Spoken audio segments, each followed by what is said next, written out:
This video was sponsored by EA. Click the link in the description of the video or in the pinned comment to download today.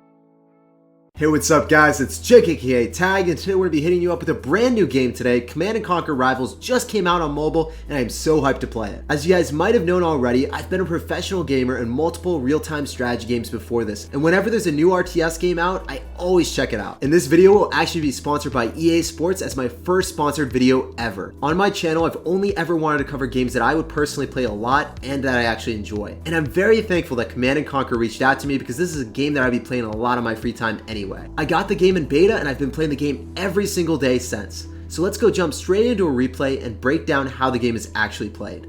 So jumping into the game, guys, Command & Conquer is a real-time strategy game, and what that means is it has two essential components. It has macro and micro. As you guys see, I'm starting things off, macroing it up, building an economy so I can later fuel an army. My opponent is going to be very greedy. He's going to go in for 2 harvesters. He's going to try to collect as much resources as possible. But guys, you have to balance micro and macro. You can't get too greedy. So what I did a nice mix. I went in for 1 harvester, then I started to fuel my army afterward. So I ended up going in for some flying units right after, which you guys are about to see, and I'm going to start applying aggression. The biggest thing in any real-time strategy game, any RTS game, is really playing safe while trying to get away with as much as possible. So I went in for a safe play. I was greedy at the start. I went in for a harvester. I didn't just go straight army. I ended up actually being able to defend or apply aggression, just playing safe and sound. My opponent, he played greedy. He got punished for it. If you guys do not know already, what you do is you really need to protect your harvesters,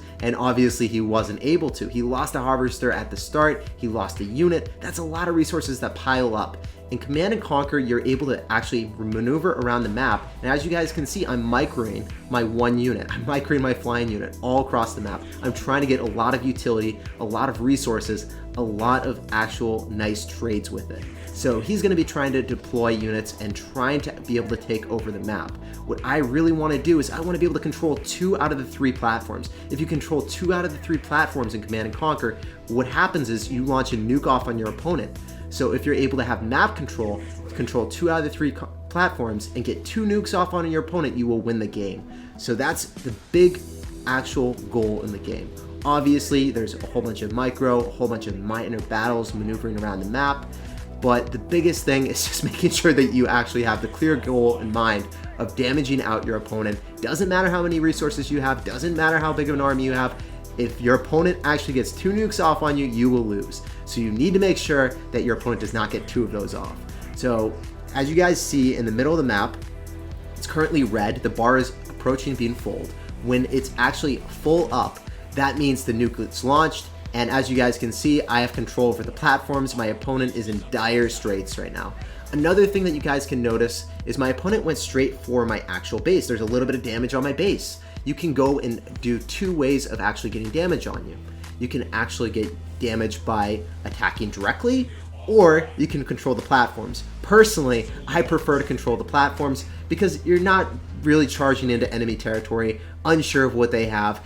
You're closer to their base so they can surround you, drop units right on top, and also, when you control the middle of the map, you know, there's a very low potential of your opponent being able to drop harvesters and collect more resources that way.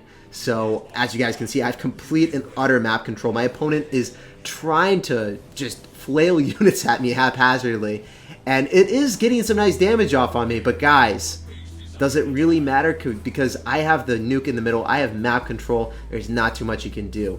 As you guys also saw, I was killing his harvesters. I got 80 minerals for each harvester that I killed.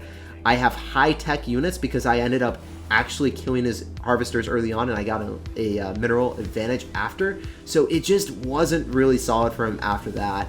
And every single interaction, as you guys can see, because my units are high-tech, there was nothing you could do. So I completely finessed in that game. So if you just play safe and sound at the start and slowly secure your advantage, I think that's the best way of playing Command & Conquer. So let's go jump into a few live matches and see if my strategy actually works out. So we're gonna be rolling right into our first game right here, right now. We're gonna kick things off with a harvester and we're gonna see what's up. So Pale Shade from Canada, he is a level 5. We are level 4, so we have an uphill battle ahead of us right now. So I want to go kick things off with the barracks. I want to get some infantry on the map. I want to start controlling the platform and get some line of sight to see where my opponent is doing, where he's at, what he's building. And what we can see so far is he's going to be building infantry just like us. So I want to secure my platform. I want to make sure that I have the positioning advantage against him. We want to have multiple units of ours shooting at one of his as he approaches us. So it looks like he is actually going to be going in for some other offensive capabilities. He's going to be going in for some tanks. I want to be moving out of there.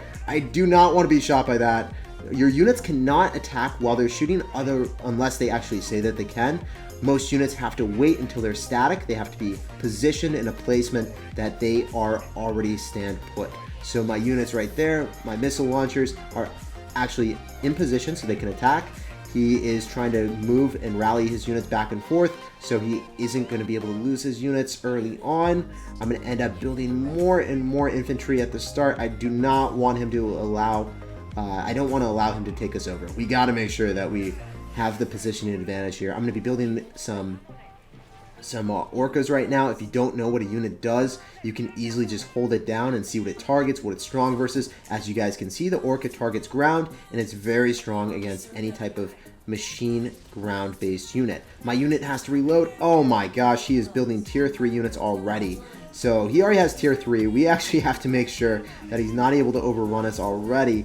Holy crap, this is going to be an uphill battle. I really need to go in for some tier 3 units of my own. I'm going to end up dropping some more zone troopers right here. Zone troopers, as you guys can see, are strong against machine and ground. He actually gets the first nuke off on us, but guys, don't worry. He needs 2 of those to actually secure the W. So as long as we're able to make sure that he does not get the second one, we got to just retain control of the second platform. Only 2 platforms in this one.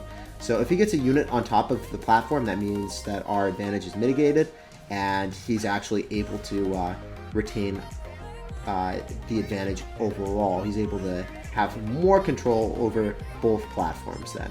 It really just cancels out our control over one, so then he has the advantage overall. So it's a little bit unfortunate he's able to do that. I want to build my units back a little bit more. All right, so since our units are back, he's not able to actually have 2 units shooting at us. Now he has a one-on-one battle. He's trying to get a 2-on-2, but now he's jumping right into the mix with a... Oh my gosh, he's really just going in for those Goliaths, those Titans. They're crazy, man. I end up having to drop my unit back a little bit more. I have to retreat. Cannot allow him to get that advantage. We have 2 Titans on the map. There's nothing he can really do about it. The Titan is OP, and we have tier 3 units galore. That's usually what the game comes down to. When you have an advantage, you end up going into tier 3 and you try to get the positional advantage. The tech advantage is really not there for either of us because we both have tier 3. We're just trying to get the positioning advantage, so both of our units or all of our units can be attacking his, and he has to drop his units into disadvantageous situations. So here we go.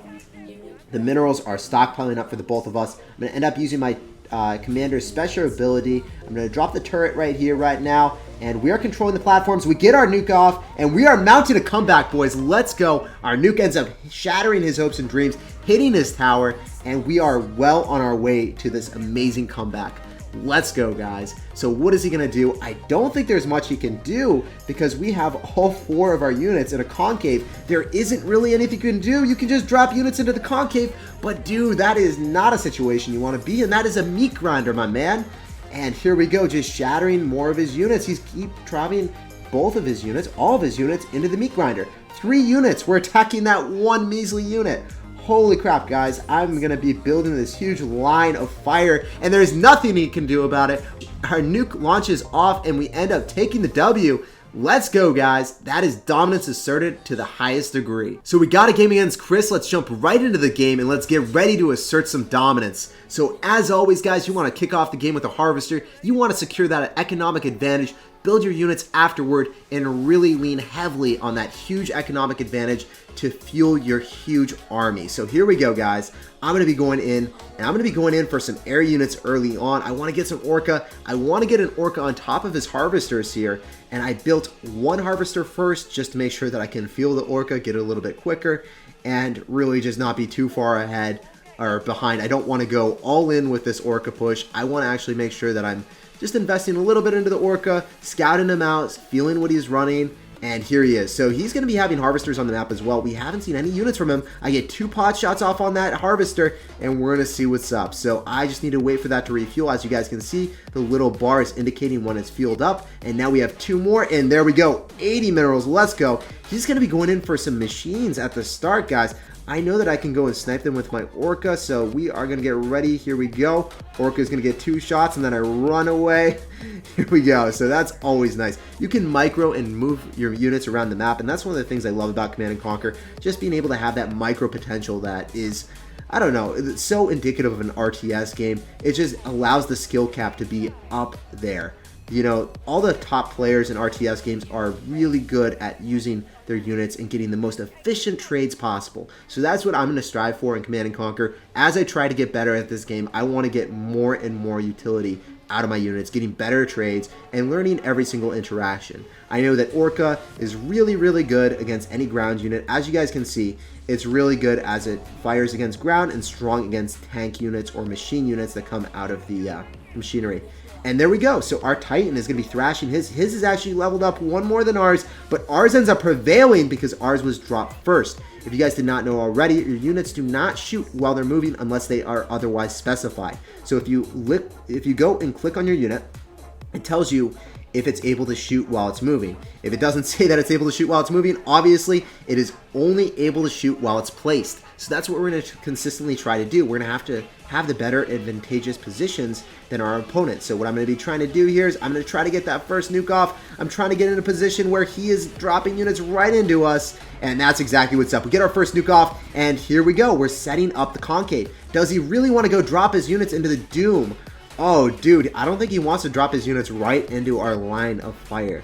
If he drops anything in that tile right in the middle, he will get thrashed by 2 Titans. As you guys can see, it got obliterated. It got shut down. You didn't even see it reach the platform. What is this madness, man? He keeps dropping units right into the meat grinder. This guy is a madman. This thing is about to explode, and we hit both of them because of the splash damage. This is OP. This man does not know what's up. Holy crap, guys. The meat grinder is unreal.